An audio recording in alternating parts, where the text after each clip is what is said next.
What, if there's one concern you have, what is it for you? Anxiety. Anxiety, and what tends to trigger that? I feel like I'm at the point in my life where I need to figure out what I'm doing with my life, like right now. Okay, and so that pressure inside is really affecting you. How about for yourself? Fear of failure, loss. Okay, and what causes that? What triggers that most for you?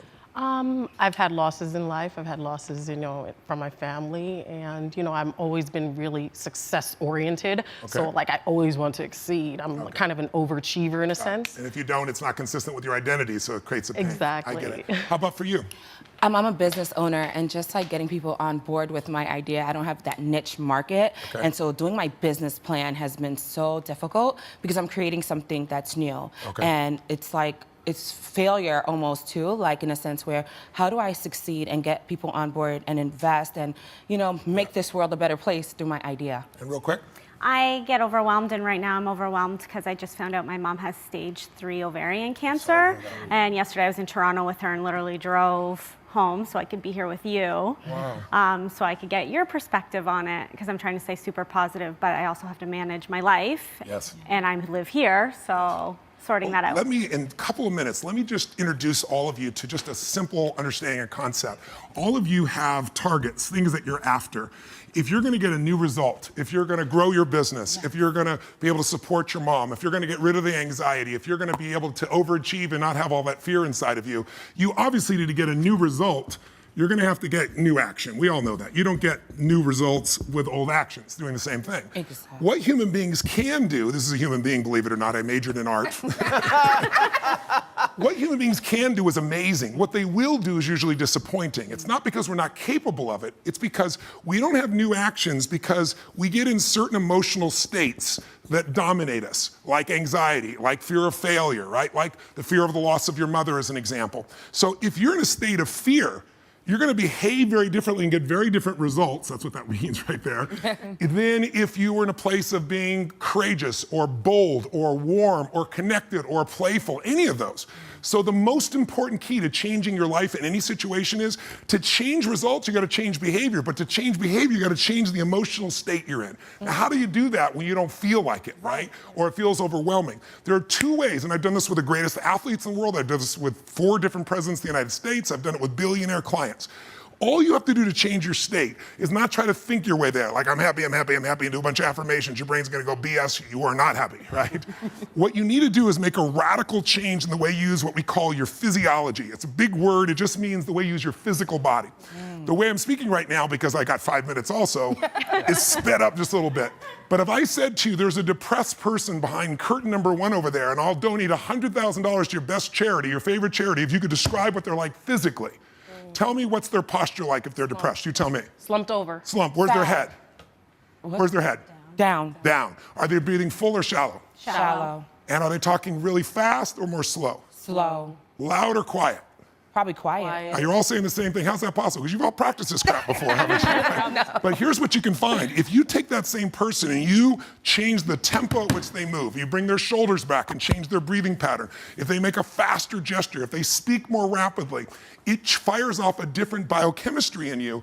And in that state, you will take radically different actions. In fact, I've taught this for 40 years, and about 3 years ago, Harvard finally did a study where they proved what I did worked, and they called it these power positions. And what they showed was if you stand, everyone can try this, stand up just for a moment if you want, everybody at home can try it as well. So do something really silly. Put both your hands on your hips like Wonder Woman or Superman or that stuff, right? If you stand like this and you breathe deep for just 2 minutes, what the science found was that you will absolutely increase your testosterone by 20%, man or woman. You'll drop your cortisol, which as you know is the stress hormone, by 22%, and you're 33% more likely to take action if you wouldn't have before because fear would have stopped you. Now, I don't have people just stand like this. I have people move, use their voice, make radical changes in their bodies. You can have a seat just to get a feel. I know we're short on time, but you can try it later and you'll feel it after 2 minutes. Or, somebody who's, puts their arms back like this and their feet up, that'll produce the same state. It produces more certainty in you. And that certainty gets you to take different actions. So if you are in a situation, you think of the worst scenario, your mom dying, no, my business goes under, I never achieve at the level I need to, all the things I have anxiety about, the minute you focus on them, you go into those states of fear, and then you behave fearful and you get lousy results. And we get lousy results. What does it do to your brain? You go, see, I told you I couldn't do this. It becomes this negative loop. So how do we break out of it? We change our focus by asking better questions. Everybody in this room can try this. Just right now, answer this question in your mind. What is it in your life that you're proud of? If there's something you could feel really proud of right now by focusing on it, your children, yourself, something you accomplished, you did, how many can think of something you could feel proud of? And I don't mean fake pride, ego pride, like where you're making things up. I mean, well, you really did something you're proud of. Yeah. Good. Right now, close your eyes and focus on how it feels when you're really proud. Focus on that moment you're proud of. How do you breathe when you feel really proud? And if you're a little kid, what happens to your face when you're really proud?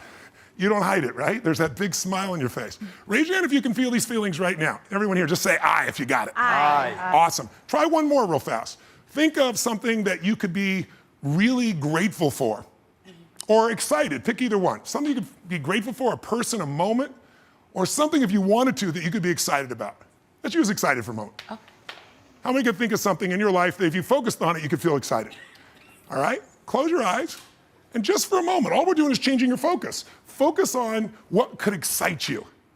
Feel like it's really happening. Your mom's healing, you break through in the business, you're achieving the level you want. Anxiety is rid from my life. I'm on charge, I'm on top of it. How do you breathe when you feel really excited? And then try this. When you're a little kid, you probably made noises for the hell of it until people told you not to.